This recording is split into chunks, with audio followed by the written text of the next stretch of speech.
بسم اللہ الرحمن الرحیم الصلاۃ والسلام علیک یا رسول اللہ وعلی آلک واصحابک یا حبیب اللہ۔ لاکھوں کروڑوں درود محمد اور آل محمد پر کہ جن کے صدقے اور وسیلے سے اللہ پاک نے ہم پر اپنی بے پناہ عنایات جاری رکھی ہوئی ہیں۔ معزز سامعین کرام، السلام علیکم۔ ڈاکٹر محمد جاوید MSc امریکہ کی خالہ طاہرہ بیگم زوجہ حاجی محمد اسلم مرحوم مغفور کو 1957 میں نبی کریم صلی اللہ علیہ وآلہ وسلم کی خواب میں زیارت نصیب ہوئی۔ یہ خاتون بچپن سے صوم و صلات کی پابند ہیں، حتیٰ کہ نماز تہجد بھی پابندی سے پڑھتی ہیں۔ درود تاج سے بڑی محبت تھی اور کثرت سے درود تاج پڑھتی تھی۔ ایک مرتبہ خواب میں حضرت رسول کریم صلی اللہ علیہ وآلہ وسلم کی زیارت نصیب ہوئی تو عرض کیا، یا رسول اللہ صلی اللہ علیہ وآلہ وسلم، میں بہت گنہگار ہوں، میرے گناہ بخش دیجیے، یعنی میرے گناہ بخش دیے جائیں اور میری اور میرے بہن بھائیوں کی مغفرت ہو جائے۔ اس پر حضور نبی کریم صلی اللہ علیہ وآلہ وسلم نے ارشاد فرمایا کہ تمہارے لیے مغفرت ہے، جہاں تک تمہارے بہن بھائیوں کا تعلق ہے وہ خود ذمہ دار ہے۔ میرے عزیزو، اب تک آپ نے درود شریف کے مشاہدات، برکات، کرامات، تجربات سنے۔ آپ کے ساتھ خود بھی یہ برکات ظہور پذیر ہوئی، کرامات ظہور پذیر ہوئی، آپ نے ان سب چیزوں کو دیکھا، آپ کا یقین بڑھا۔ لیکن درود سے آگے بھی ایک چیز ہے اور وہ ہے استغفار۔ جس طرح درود لازم و ملزوم ہے، اسی طرح استغفار بھی لازم و ملزوم ہے۔ آپ درود پڑھنے پر لگ گئے، محبت کیا ہے یہ بھی آپ کو پتہ چل گیا، محبت سے پڑھنا کسے کہتے ہیں، توجہ اور حضور قلبی بھی پتہ چل گئی، آپ کو آپ کے ہر سوال کا جواب ملتا گیا۔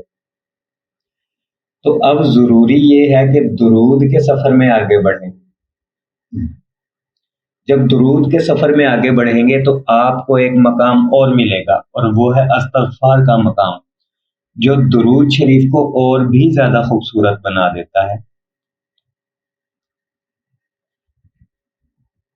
کچھ لوگ کہتے ہیں کہ جب ہم درود پڑھ رہے ہیں تو ہمیں یہ حدیث جو ہمارے سامنے آتی ہے کہ 10 گناہ معاف ہوتے ہیں، 10 نیکیاں بڑھ گئی، یعنی 10 گناہ معاف ہوتے ہیں درود پڑھنے سے، تو پھر کیا الگ سے استغفار کا کرنا ضروری ہے؟ حالانکہ درود پڑھنے سے بھی تو گناہ معاف ہوتے ہیں۔ یہاں میں آپ کو ایک چھوٹی سی مثال دینا چاہوں گا۔ سب سے پہلے تو آپ کو حدیث مبارکہ کا مفہوم سناتا ہوں کہ نبی علیہ الصلوۃ والسلام نے فرمایا کہ میں دن میں، ایک روایت میں آتا ہے کہ 100 مرتبہ استغفار کرتا ہوں، اور ایک روایت میں آتا ہے کہ 70 مرتبہ استغفار کرتا ہوں۔ ایک روایت میں یہ بھی لکھا ہوا ہے کہ میں اپنے دل پر غبار سا محسوس کرتا ہوں یا حجاب سا محسوس کرتا ہوں، اس لیے میں دن میں 100 مرتبہ یا 70 مرتبہ استغفار کرتا ہوں۔ میرے عزیزو، اس کائنات کی مقدس ترین ہستی رحمت للعالمین اپنے بارے میں بتلا رہے ہیں کہ میں دن میں 100 مرتبہ یا 70 مرتبہ استغفار کرتا ہوں۔ تو جب نبی علیہ الصلوۃ والسلام اتنی مقدس ترین ہستی ہو کر، دونوں جہانوں کی مقدس ترین ہستی، مبارک ہستی ہونے کے باوجود استغفار پڑھ رہے ہیں، تو ہمارا تو زیادہ حق بنتا ہے استغفار کرنے کا، کیونکہ ہم جس معاشرے میں رہتے ہیں وہاں پل پل گناہوں میں گزرتا ہے، ہنسی مذاق میں گناہ ہو جاتا ہے اور ہمیں علم بھی نہیں ہوتا۔ تو ہمارے لیے تو استغفار بہت ضروری ہے۔ اس کے علاوہ بھی قرآن میں بھی استغفار کی بڑی فضیلت آئی ہے۔ قرآن پاک کی آیت ہے نا کہ فَقُلْتُ اسْتَغْفِرُوا رَبَّكُمْ إِنَّهُ كَانَ غَفَّارًا يُرْسِلِ السَّمَاءَ عَلَيْكُمْ مِدْرَارًا وَيُمْدِدْكُمْ بِأَمْوَالٍ وَبَنِينَ وَيَجْعَلْ لَكُمْ جَنَّاتٍ وَيَجْعَلْ لَكُمْ انہارا، سورۃ نوح کی آیت ہے، غالباً آیت نمبر 12 ہے۔ ترجمے کا مفہوم ہے کہ اپنے رب سے معافی مانگو، بے شک وہ بڑا معاف کرنے والا ہے۔ اور اگر تم اپنے رب سے معافی مانگو گے تو وہ تم پر موسلا دار بارشیں برسائے گا، تمہاری مدد کرے گا مال دے کر، بیٹے دے کر، اور تمہارے لیے جنت میں باغات بنا دے گا اور اس میں نہریں جاری کرے گا، اور ایسی جگہ سے رزق عطا فرمائے گا کہ تمہارے وہم و گمان میں بھی نہ ہوگا۔ اب دیکھیں قرآن مجید میں اللہ پاک گارنٹی بھی دے رہے ہیں اور فائدے بھی گنوا رہے ہیں کہ اگر تم استغفار کرو گے تو میں تمہیں مال دوں گا۔ پچھلی قسط میں آپ نے پڑھا ہوگا کہ مال کیا چیز ہے اور اس کی کتنی اہمیت ہے۔ تو یہاں اللہ پاک بتا رہے کہ میں تمہیں مال دوں گا اگر تم استغفار کرو گے، اور تمہیں بیٹے دوں گا۔ اب دیکھیں یہ جن جو تنگ دست ہیں، جو مقروض ہیں، جن کو پیسوں کی ضرورت ہے، ان کے لیے وظیفہ قرآن میں اللہ پاک نے خود بتایا ہے، یہ میں نہیں بتا رہا۔ آپ سرچ کر لیں قرآن پاک کی آیت، ترجمہ بھی پڑھ لیں، تفسیری ترجمہ بھی پڑھ لیں، آپ کو معلوم ہو جائے گا کہ یہ اللہ پاک نے وظیفہ دیا ہے۔ اللہ پاک فرما رہے ہیں کہ تمہیں مال دوں گا، اگر آپ کو مال چاہیے ہے، رزق حلال وافر مقدار میں چاہیے، آپ چاہتے ہیں کہ زندگی سکون سے گزرے، پیسوں کی تنگی نہ ہو کبھی، نیکی کے کاموں میں پیسہ خرچ کرے زیادہ سے زیادہ، تو پھر استغفار کرے۔ اور جو بے اولاد ہے ان کے لیے بھی وظیفہ ہے۔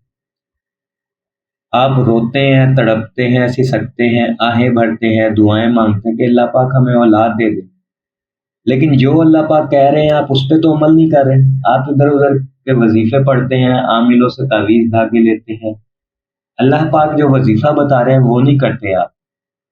وظیفہ کیا ہے وہ؟ کہ اگر تم استغفار کرو گے تو میں تمہاری بیٹوں سے تمہاری مدد کروں گا۔ اب ہمارے بیٹے ہماری مدد کب کریں گے؟ ظاہری بات ہے جب اللہ پاک اولاد دے گا، اولاد نرینہ دے گا، وہ جوان ہوگی تو ہماری مدد کرے گی، ہمارے بڑھاپے کا سہارا بنے گی۔ تو جو شخص چاہتا ہے کہ اللہ پاک اسے کثرت سے بیٹے دے، وہ استغفار کیا کرے، اٹھتے بیٹھتے چلتے پھرتے کام کاج کرتے وضو بے وضو کثرت سے استغفار پڑھے۔ استغفر اللہ لفظ بھی پڑھ سکتے ہیں، استغفر اللہ، استغفر اللہ، میں خود یہی پڑھتا ہوں۔ دن میں 100 مرتبہ استغفار از حد ضروری ہے، اور درود کے ساتھ تو استغفار جب آپ کریں گے تو یہ آپ کے درود کو 4 چاند لگا دے گا۔ اس کی دنیاوی مثال یہ دوں گا کہ آپ نے کھیر بنا لی، ہے تو وہ میٹھا، ہے تو وہ سویٹ ڈش، لیکن اگر آپ اس میں میوہ جات ڈالیں، جیسے کاجو ہو گیا، بادام ہو گیا، پستہ ہو گیا،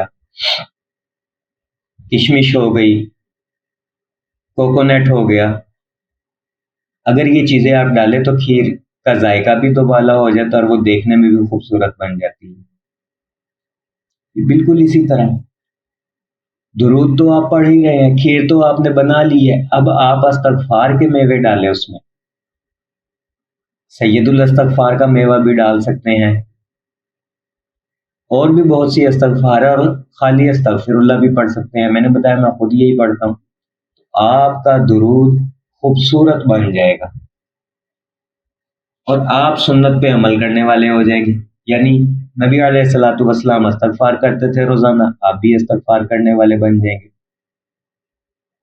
آپ نے نبی علیہ الصلوۃ والسلام کی اتباع کی، اگر آپ استغفار پڑھتے ہو تو اللہ کے حکم کو پورا کیا، تو اللہ پاک نے قرآن مجید میں فرمایا اپنے رب سے معافی مانگو، وہ بخشنے والا مہربان ہے، اور آپ معافی مانگ رہے ہیں، استغفار کر رہے ہیں، تو اللہ کا حکم بھی پورا ہوا۔ درود کے ساتھ ایک تسبیح استغفار لازمی کریں، یہ نہ کہیں کہ درود پڑھ رہے ہیں تو گناہ تو بخشے جا رہے ہیں، 10 گناہ معاف، بھائی وہ ٹھیک ہے، لیکن پھر بھی استغفار بہت ضروری ہے۔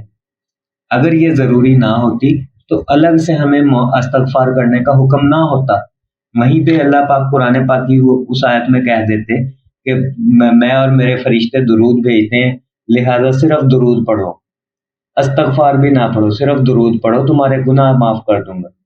لیکن اللہ پاک نے الگ سے بھی آیت نازل فرمائی اور کہا کہ مجھ سے معافی مانگو، میں بیٹوں سے مدد کروں گا، مال دوں گا۔